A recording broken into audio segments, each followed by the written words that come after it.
Welcome to English in Pinellas County. In this lesson, how to survive a hurricane.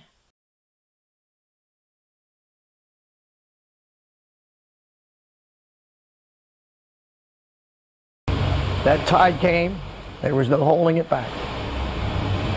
I have no clue what strength of wind could do, what devastation winds could do.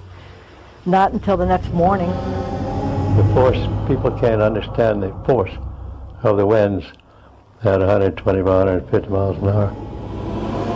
Hurricanes. They've been called the greatest storms on Earth.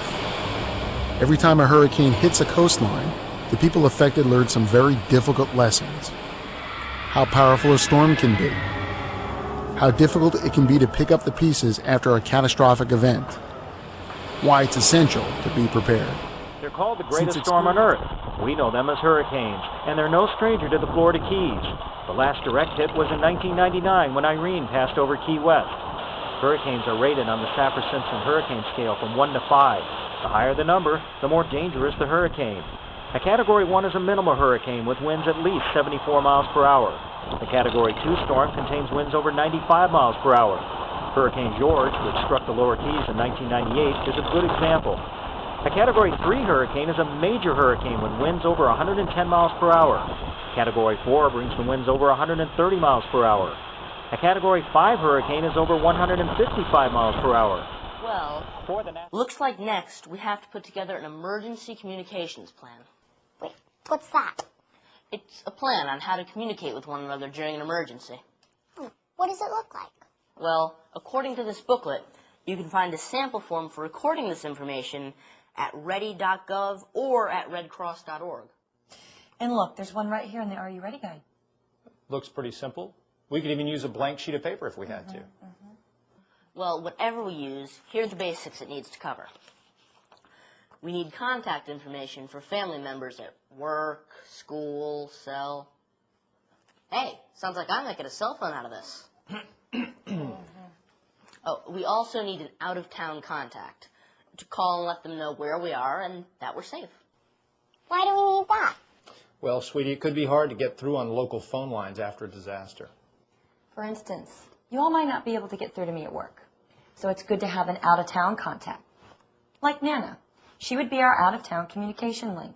Well, we also need to establish some sort of meeting location in case we get separated during an emergency. And we need the contact information for emergency services such as fire, police, and the nationwide poison control hotline. Well, whoever's going to do it, there are cutout forms in the back of the Are You Ready guide, which should make things It says you may need to survive on your own after a disaster. This means having your own food, water, and other supplies in sufficient quantity to last for at least 3 days. Local officials and relief workers, I guess that's police, firefighters, EMTs, that sort of thing, will be on the scene after a disaster, but they may not be able to reach everyone immediately. You could get help in hours, or it may take days. So we need to be prepared for that. Hey, guys. We're back with the containers. Hey, Zach, why don't you go ahead and give me that list? Oh, I'll take it. There you go. Thank you. This is great. Looks like we have a lot of these items right here in the cupboard. Good. But Zach, I have one more question for you. What do you think is one of the most important items to consider for supplies? Water. You're right. You should store at least 1 gallon of water per person per day. A normally active person needs at least a half gallon of water just for drinking each day. Okay. Store in a cool, dark place. Hey, we'll need to include some water for Whiskers, too. Definitely. Also, put together a 3-day supply of non-perishable food. So we've got that right here. Okay. And it says that we should try and avoid foods that'll make us thirsty. Okay. Choose salt-free crackers. Here. Good. Okay. Whole grain cereals. Oh, And we've got that here. And canned foods with high liquid content. Oh, all right. Hey, we'll need to include a manual can opener, too. Okay. Wow, this is a lot of stuff. I've seen you eat that much food in one weekend. You know, it does feel pretty good, though, to get all of our food supplies in order. It really does. Of course, this isn't everything. We still have to worry about, what, flashlights, batteries, radios, that sort of thing. But we'll get to that later on.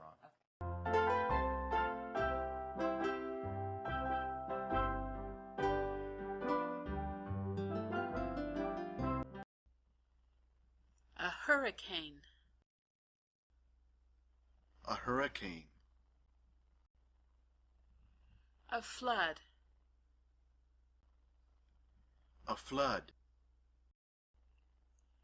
A tornado. A tornado.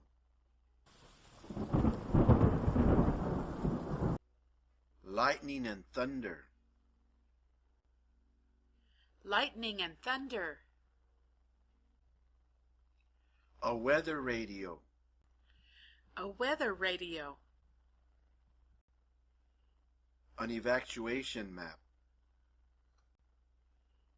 An evacuation map. An emergency kit. An emergency kit. Water. Water. First aid supplies. First aid supplies. Clothes and bedding. Clothes and bedding. Special items. Special items. Hurricane season. Hurricane season. Please continue with Part 2.